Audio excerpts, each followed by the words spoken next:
I've got to admit, I've never been more concerned about our children. I'm going to explain why next. There are some toxic times ahead, and I worry about the future of parents who question headmasters, for example, over what injectable is given to their child because they are being encouraged at a formal level to request police intervention immediately. They are told that they are not to debate such matters as the jab with children and parents, and any anti-vaxxers must immediately be reported to Her Majesty's Police Service. But I wonder, as we've seen so many manipulations with this toxic left, what is actually an altercation and what is just a fair argument, and who will decide?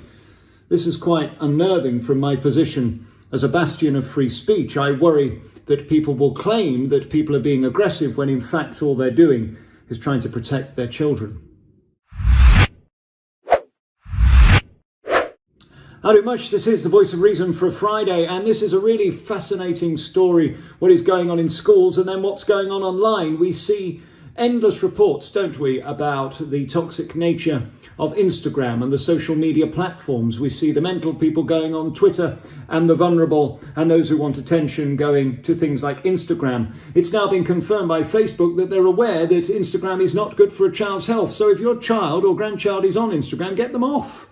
I mean, what are we doing? Why are we having a conversation about something we know is mentally destructive to a child and then allowing them to continue? This is unbelievable. And only in 2021 would we even be considering this debate.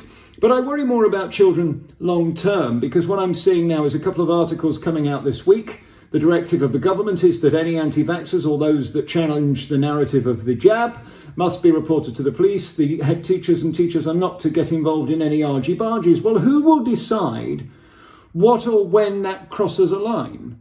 And one man's debate is, of course, another man's harassment and something that's going to cause distress. It seems in 2021 people are looking to be distressed and are looking for trouble so that they can get out of situations and simply have the police deal with it to make it go away. This doesn't sit well with me. And for the government to advise teachers to do this is incredibly worrying.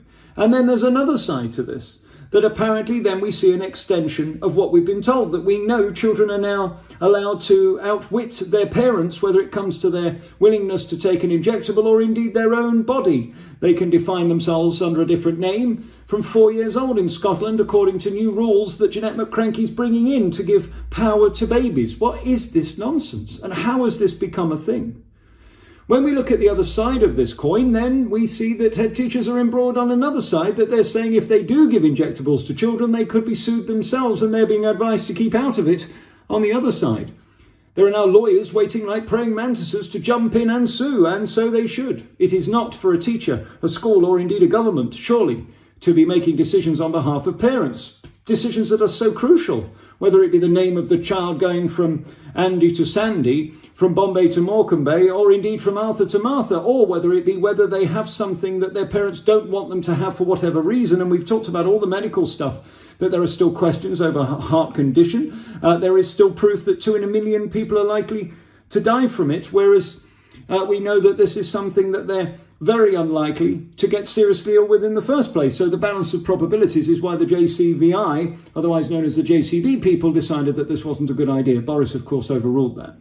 But here's the reality. I can see stories coming very soon where there's going to be parents arrested at the school gate for having a debate with teachers and headmasters who don't want to engage, who don't want to debate, who have already made the decision, or have worse still gone above the parent's head and done it anyway on the want of a child. These are worrying times.